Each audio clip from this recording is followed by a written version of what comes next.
Hello my fellow book addicts, Megan here and time for another video. Today I'm going to be doing something a little different. This is something that I've been trying to do for a while now, but I've been wanting to reread books and then discuss movie adaptations they may have. Just, cause why not? And today I'm going to be talking about The Beastly movie. I actually watched this years ago when it first came out. God, I can't remember. I was still in high school. I think it was 2009 or 2010 it came out. Maybe 2011. So yeah, I'm going to be talking about my thoughts, my opinions on the differences and comparisons. And yeah, let's get into this. Alright, and I'm going to be looking down at my notes a lot because otherwise this could get very rambly and confusing and I'll be staring off into space trying to remember things. Alright, so first opinion about the movie.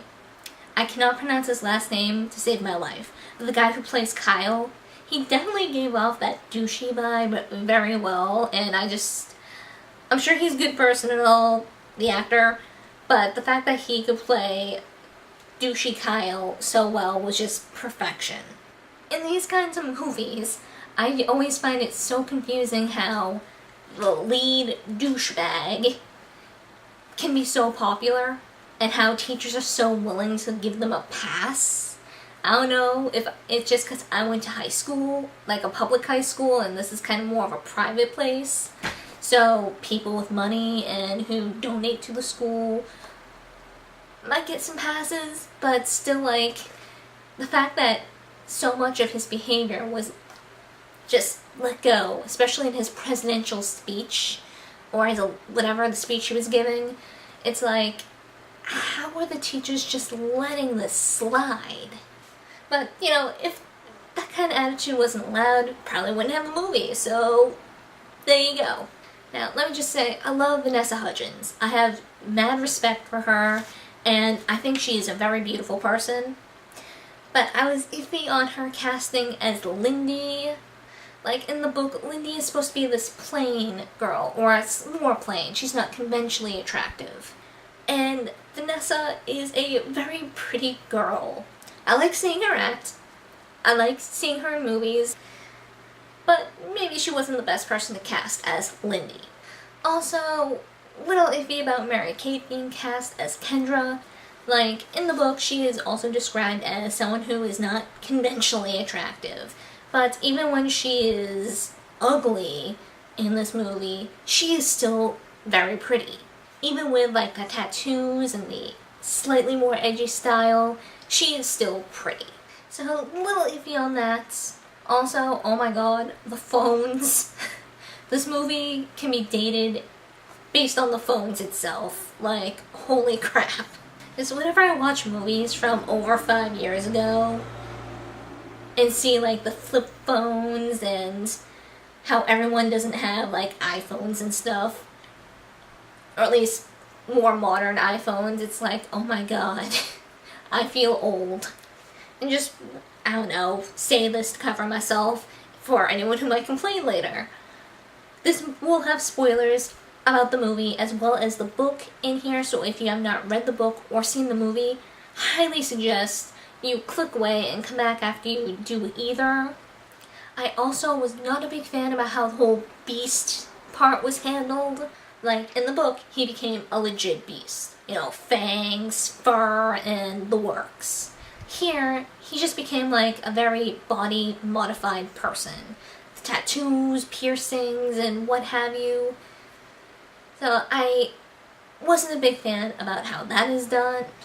I do like how the message can be kind of twisted to don't judge people who modify their body, who use their body as a canvas to express themselves. I can appreciate that message. Don't judge people just because they have tattoos or piercings or other body modifications. I can have some respect for that. I just wasn't a big fan about that change. But overall I thought the whole beast aspect in the book was a little more intense. As he was, he could have gone out.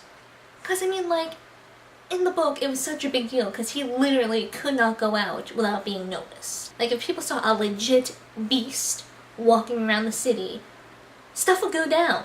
People would freak out. You know, if he went outside as he was in the movie, it wasn't such a big deal because he was still, like, human. A very extreme looking human, yes, but, you know, he could still potentially live out day by day normally. Would he be judged? Yeah, very likely. But still, it wasn't like this crippling thing that would seriously make living difficult. Or at least, you know, slightly less difficult than it would have been if he was covered with fur and had fangs and claws. Also, I totally forgot that Neil Patrick Harris was in this movie. I forgot that he was casted as Will. And just, I love how sassy Will was. Then again, I'm just a sucker for sassy characters in general, so there you go. Also a little disappointed that we didn't get the lovely magic mirror. But you know what, whatever, minor in the grand scheme of things. Nor that I like all the contact that Kyle and Lindy got before she went to live with him. Like, in the book, the extent of their contact was literally at the dance. It felt like they had much more, like, face-to-face time in this movie before, and I'm not sure how I feel about that. I don't know why, it just kind of nettled me a bit. Now, I will admit, Kyle kind of stalking Lindy via magic mirror in the book, it was a little creepy. And by little, I mean very creepy. But, oh my god, him stalking her by staying outside her apartment and watching her is, for some reason to me, much more creepy. I don't know why, they're both creepy, but I have a feeling the outside the apartment one is just slightly more creepy, in my opinion. One little comment that I feel I need to read aloud. Does Will ever tutor in this movie? Just, I feel the lack of tutoring that Will does in this movie is so minuscule. Like, he's just there, sitting back, having a good time, not doing his job, for most of the time. And also, the way that Lindy came about to living with Kyle is still creepy AF. Like, in all honesty, for Beauty and Beast retellings, that part can never be made not creepy, I don't think.